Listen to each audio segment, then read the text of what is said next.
Star उत्सव पर देखिए आपके चहीते शोज अब से डीडी फ्री डिश पर।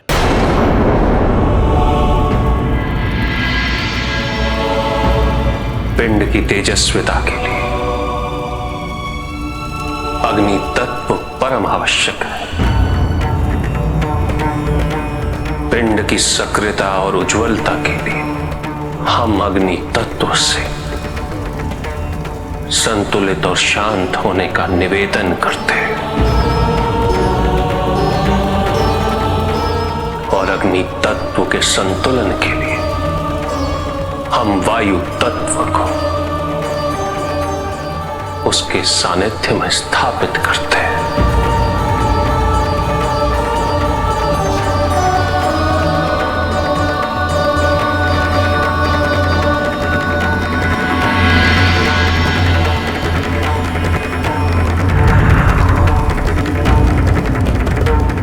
अग्नि तत्व संतुलित हो, अग्नि तत्व शांत भव।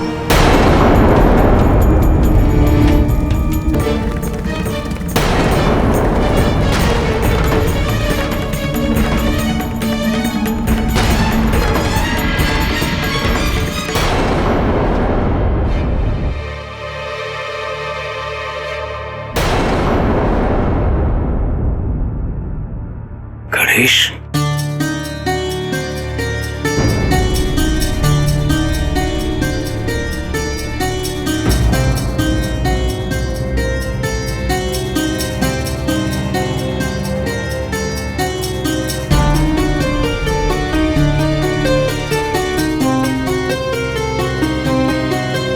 गणेश, गणेश, हमें सावधान रहना चाहिए। आड़ी किसी का भी रूप धारण करने में सक्षम है। मुझे ज्ञात है नंदी।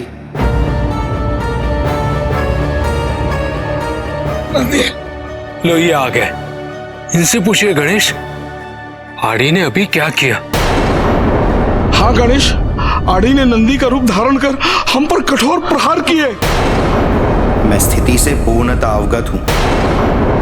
हे गणेश, हमारी आपसे प्रार्थना है कि जब तक हम आड़ी को ढूंढ नहीं लेते तब तक आप हमारे साथ रहिए। हाँ गणेश, आप भी हमारे साथ चलिए। आपका कैलाश पर अकेले रहना उचित नहीं होगा।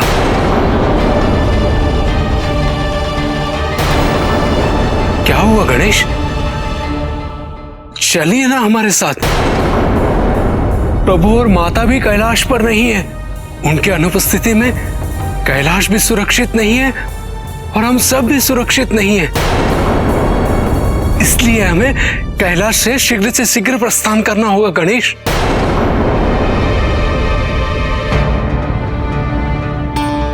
कैलाश सुरक्षित नहीं और यहां से प्रस्थान करना चाहिए। संकट कितना भी बड़ा क्यों ना हो, कैलाश से पलायन नंदी नहीं कर सकता।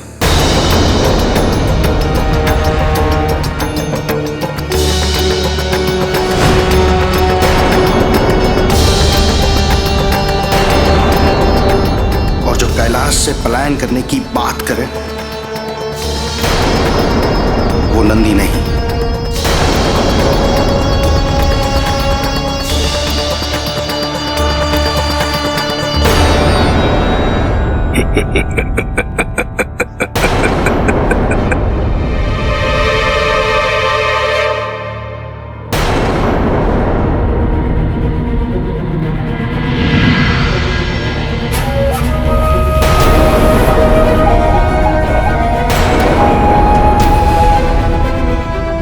चतुर हो, बुद्धिमान हो गणेश।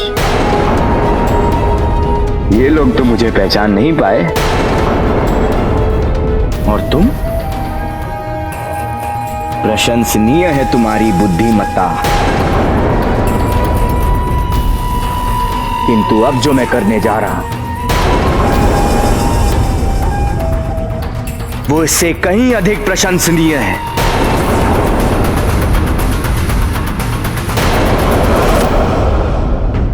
पिंड में वायु अर्थात प्राण तत्व उसके प्रस्फुटन और पल्लवन के लिए अति आवश्यक है। हम वायु तत्व से ये निवेदन करते हैं।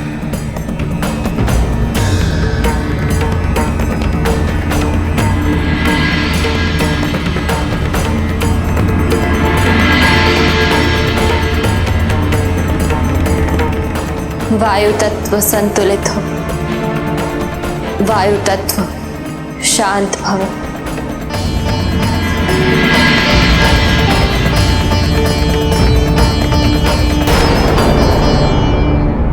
अब मैं कैलाश का अधिग्रहण करूंगा।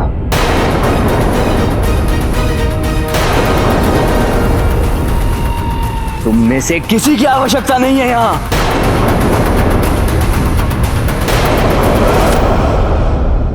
स्मरण रहे आदि, कैलाश पर केवल महादेव और उनके परिवार का ही अधिकार है। मैं भी तो परिवार हूं, अंधक पुत्र हूं, शिवांश हूं मैं।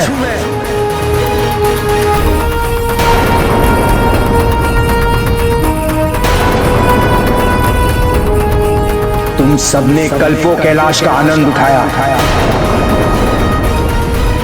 आज से ये मेरा है। तुम तो दया के पात्र भी नहीं हो आड़ी। स्वयं को शिवांश मान लेने से तुम शिवांश नहीं हो जाओगे। शिवांश बनना पड़ता है अपने कर्म से, धर्म से, परिश्रम से, पिताजी और मां की स्वीकृति से। शांत हो जाओगी। तुम्हारी जो भी समस्या है उसे प्रभु के समक्ष प्रस्तुत करो, वे उसका समाधान अवश्य बताएंगे। किंतु शीघ्रता में ऐसा कुछ भी ना करो कि वापसी का कोई मार्ग शेष न रहे। तुम्हारे पिता अंधक ने भी अंततः अपनी भूल स्वीकार कर ली थी। जो तुम कर रहे हो वो निंदनीय है और तुम्हारे पिता इसकी स्वीकृति कभी नहीं देंगे। उनको इस कृत्य से प्रसन्नता नहीं होगी। इसीलिए पिताजी की भांति तुम भी क्षमा मांगो और जीवन को सार्थक बनाओ।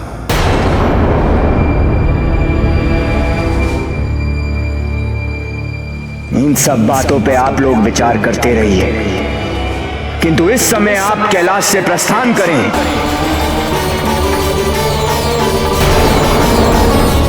यहां केवल मैं रहूंगा, मेरे पिता अंधक और मेरी मां पार्वती।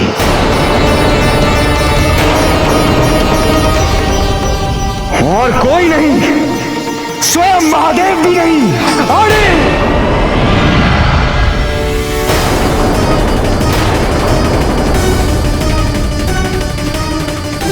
यदि मुझे पकड़ सकते हो तो पकड़ लो।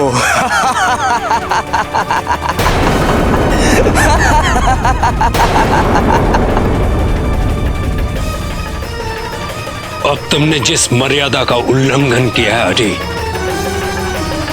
उसके लिए मैं तुम्हें कभी क्षमा नहीं करूंगा। अब तो आड़ी को ढूंढना ही होगा।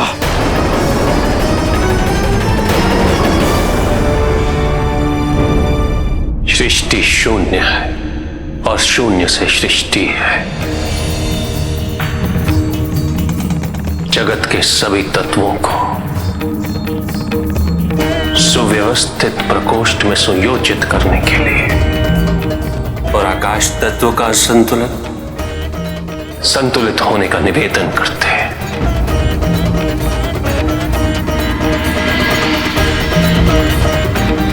आकाश तत्व संतुलित हो, आकाश तत्व शांत भव।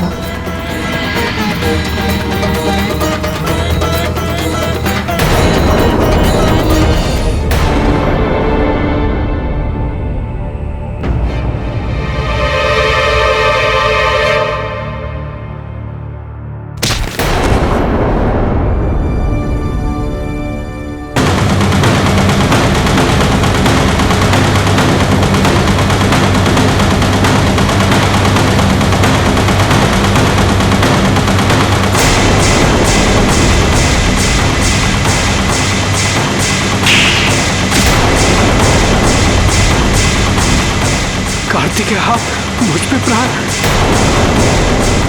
मैं नंदी हूं कार्तिकेय।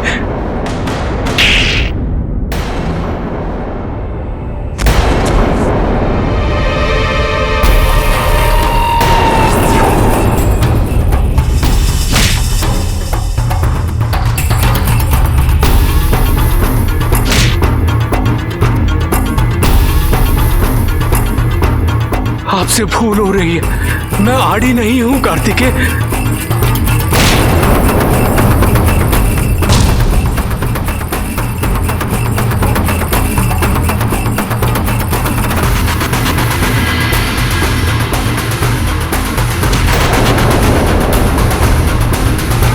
कार्तिकेय, मैं नंदी हूं, आड़ी नहीं। हो भी कैसे सकते हो?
इन पांचों तत्वों के संतुलित और शांत होने की प्रक्रिया के साक्ष्य हैं हम।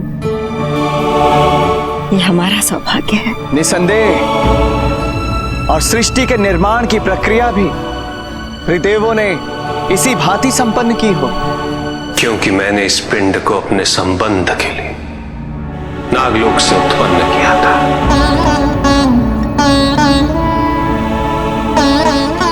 मैं इसे उसी लोक के तत्वों से जोड़ता हूं।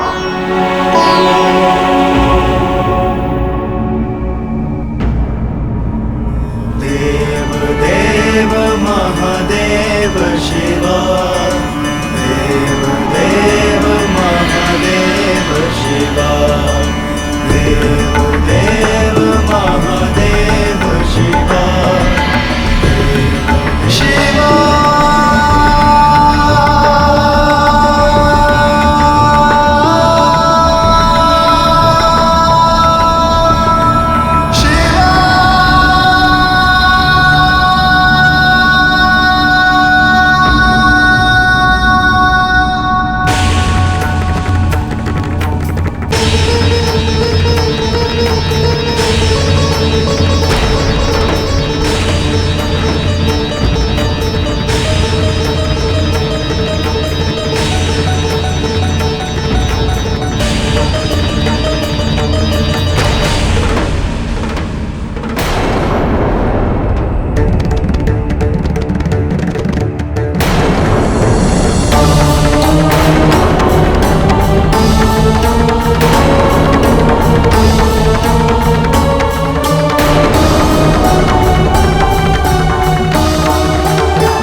सजगता की आवश्यकता है।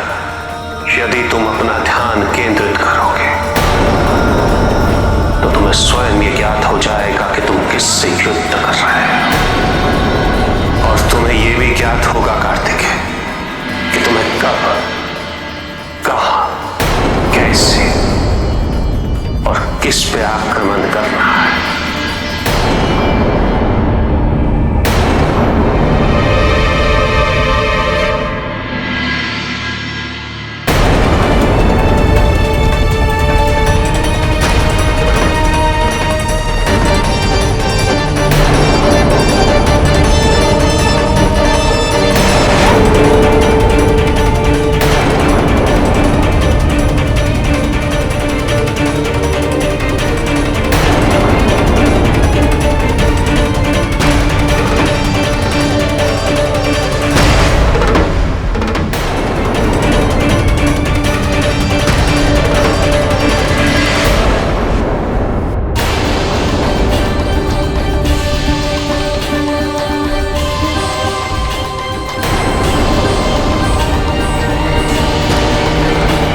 अनुपस्थिति का लाभ उठाते हुए आड़ी ने कैलाश पर आक्रमण कर दिया है पार्वती।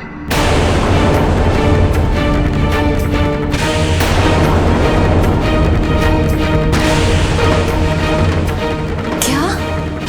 आड़ी कैलाश में कार्तिकेय से युद्ध कर रहा है पार्वती।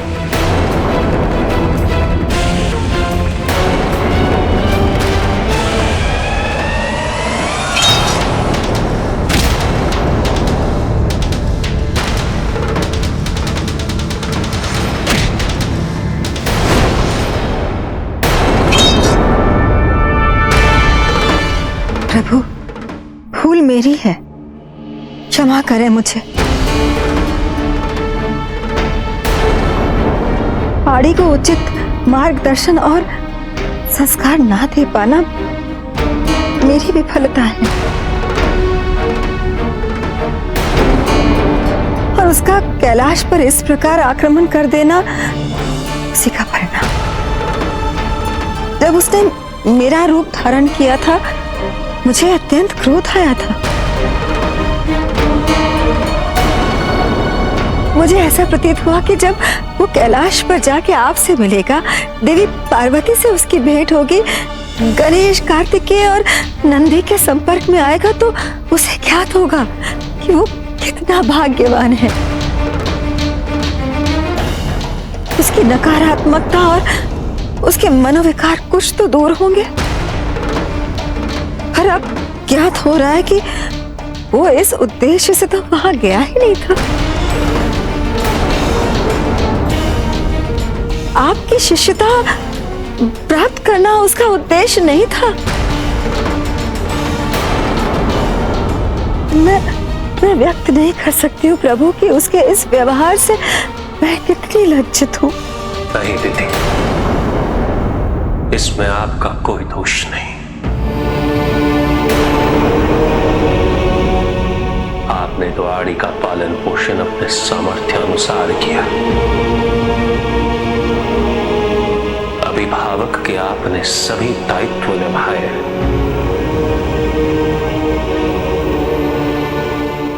आड़ी जो कुछ भी कर रहा है उसका दोषी वो स्वयं है। उसने अपनी नियति का मार्ग स्वयं निर्धारित किया है।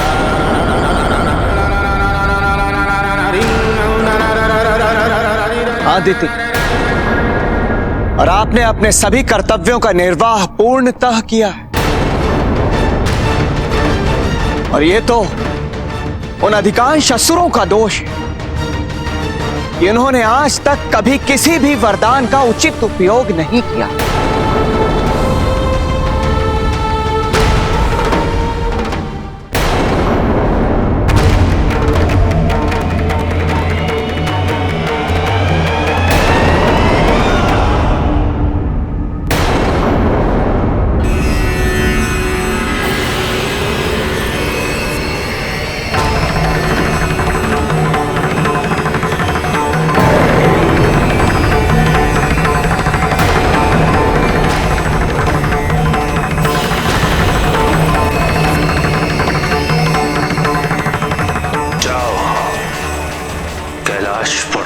आवश्यकता है।